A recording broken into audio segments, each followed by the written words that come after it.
Bismillahirrahmanirrahim. Assalamualaikum warahmatullahi wabarakatuh. Pemirsa yang dirahmati Allah, marilah kita simak ceramah dari Kiai Haji Muhammad Bashir dengan tema Amalan agar kamu masuk surga tanpa hisab. Sebelumnya marilah kita bersolawat terlebih dahulu. Allahumma sholli ala Sayyidina Muhammad wa ala ali Sayyidina Muhammad. Selamat menyaksikan. Para muhibbin rahimakumullah, keberadaan timbangan amal pada hari kiamat itu merupakan satu i'tikad yang wajib kita yakini di dalam hati kita, karena sudah disebutkan dengan jelas dalam Al-Quran dan Sunnah Rasul bahwa nanti pada hari kiamat itu ada timbangan amal.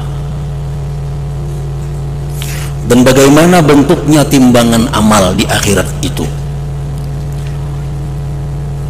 Seperti timbangan yang kita lihat, ada daun dua kiri kanannya, ada tiang di tengahnya, dan ada jarum petunjuknya. Namun besarnya timbangan di hari kiamat itu tidak bisa kita bayangkan. Nah, para muhibbin rahimakumullah, sewaktu kita menghadapi timbangan amal, maka itu merupakan saat yang paling menegangkan dan menakutkan kita, karena disitulah ditentukan nasib kita selanjutnya. Diceritakan dalam sebuah hadis bahwa Rasulullah Shallallahu Alaihi Wasallam berbaring di hunjuran istri beliau Siti Aisyah radhiyallahu anha. Kemudian beliau tertidur. Di waktu beliau tertidur itu Siti Aisyah menangis sampai menitiskan air mata jatuh ke pipi Rasulullah Sallallahu Alaihi Wasallam. Nah, Rasulullah terbangun karena titisan air mata Aisyah tadi, dan beliau bertanya kepada Siti Aisyah, apa yang membuat engkau menangis? Aisyah berkata kepada Rasulullah Sallallahu Alaihi Wasallam, hal tadhkuruna ahlakum ahlikum yaumal qiyamah, hal tadhkuruna ahlikum yaumal qiyamah, adakah engkau ingat wahai Rasulullah terhadap istri-istri engkau pada hari kiamat nanti? Artinya piang sekarang berabah di paha ulun sampai taguringan. Nah sekarang demikian, tapi di hari kiamat nanti apakah pian ingat lawan istri-istri pian? Rasulullah menjawab, walladzi nafsi biyadihi bi thalathi mawatin fa inna ahadan la yadhkuru illa nafsah.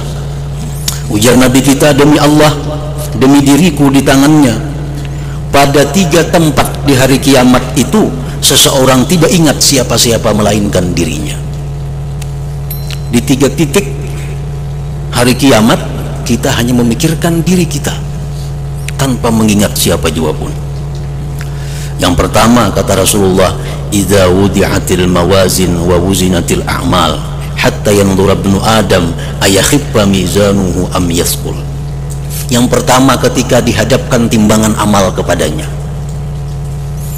Nah, di waktu proses penimbangan amal itu seseorang tidak ingat kepada siapa-siapa sampai dia mendapat kejelasan apakah timbangan kebajikannya lebih berat daripada timbangan kejahatannya. Yang kedua kata Rasulullah, wa indas suhuf, ketika diserahkan itu buku, hatta yanzura abi yaminihi ya'khudhu kitabahu aw bishimalih, ketika diserahkan buku itu kita pun tidak ingat siapa-siapa selain diri kita sampai ada kejelasan tangan mana kita menerima kitab itu. Bila kita menerima catatan amal itu dengan tangan kanan, kita selamat.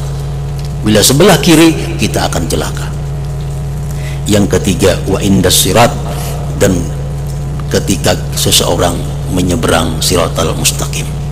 Nah disitulah 3 tempat ujar Rasulullah seseorang tidak ingat kecuali dirinya sendiri. Nah, para muhibbin rahimakumullah, jadi timbangan amal merupakan sesuatu yang sangat menegangkan bagi setiap orang yang akan ditimbang amal perbuatannya. Para muhibbin rahimakumullah, Al-Imamul Ghazali rahimahullah di dalam Ihya Ulumuddin menyebutkan bahwa pada hari kiamat itu manusia terbagi 3 kelompok. Firqatun laysat lahum hasanah, ada kelompok yang tidak ada punya kebaikan, orang-orang kafir. Nah, orang-orang yang seperti ini kada perlu ditimbang. Nah, apa yang ditimbang? Al-Quran menjelaskan, fala nuqimu lahum yaumal qiyamati wazna, kami tidak mendirikan bagi mereka itu pada hari kiamat timbangan. Karena kalau orang itu kafir, perbuatan baik nang kayak apa aja kada kawan melawan kafir itu, pasti menang kafir.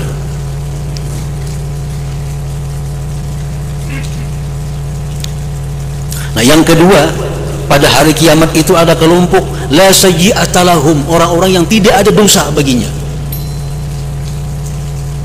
Nah, ini pun kada ada timbangan juga, dia langsung masuk surga bighairi hisab, tanpa diperhitungkan oleh Allah Subhanahu wa taala.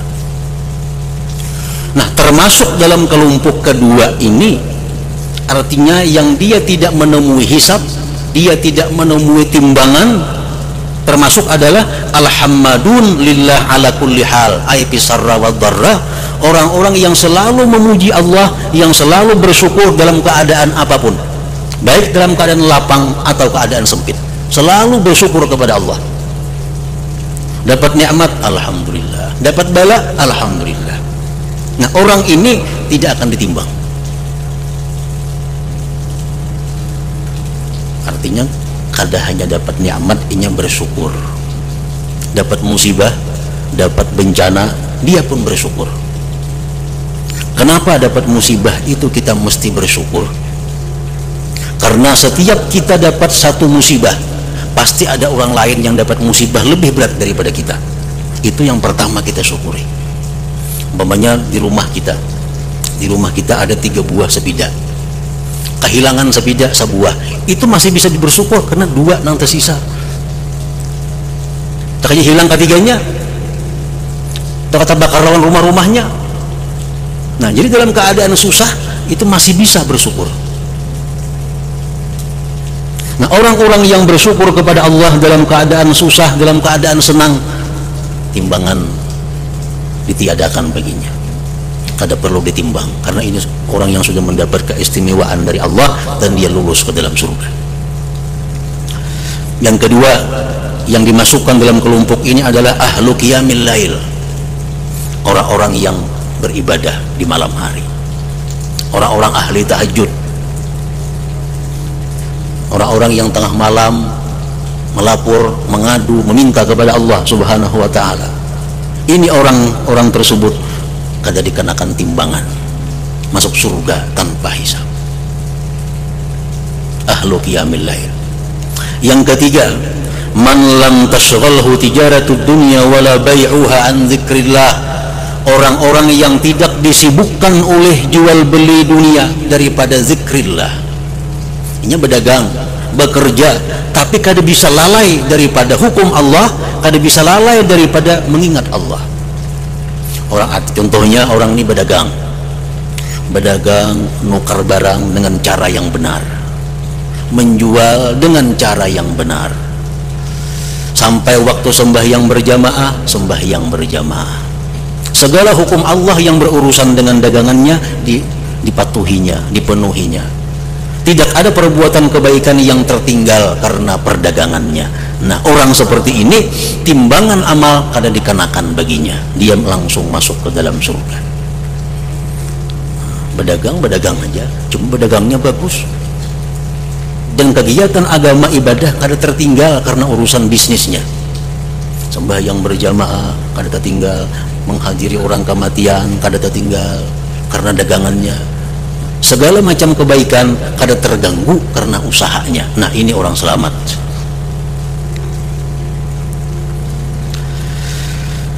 Dan selanjutnya lagi al-afuna 'anin nas, orang-orang yang memaafkan daripadanya.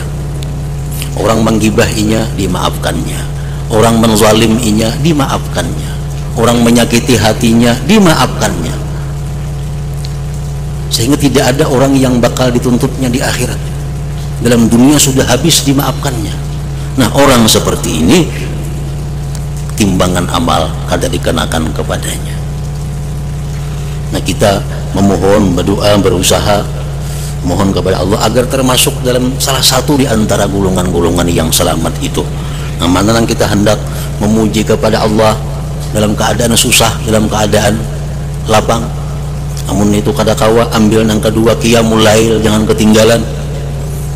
Atau kita berusaha tapi usaha kadang mengganggu kita dengan urusan ibadah-ibadah lainnya, atau jadi orang yang pemaaf daripada manusia.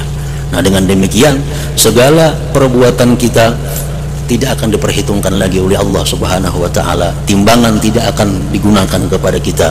Kita bisa masuk ke dalam surga bighairi hisab, dengan tanpa dihisab oleh Allah Subhanahu wa taala.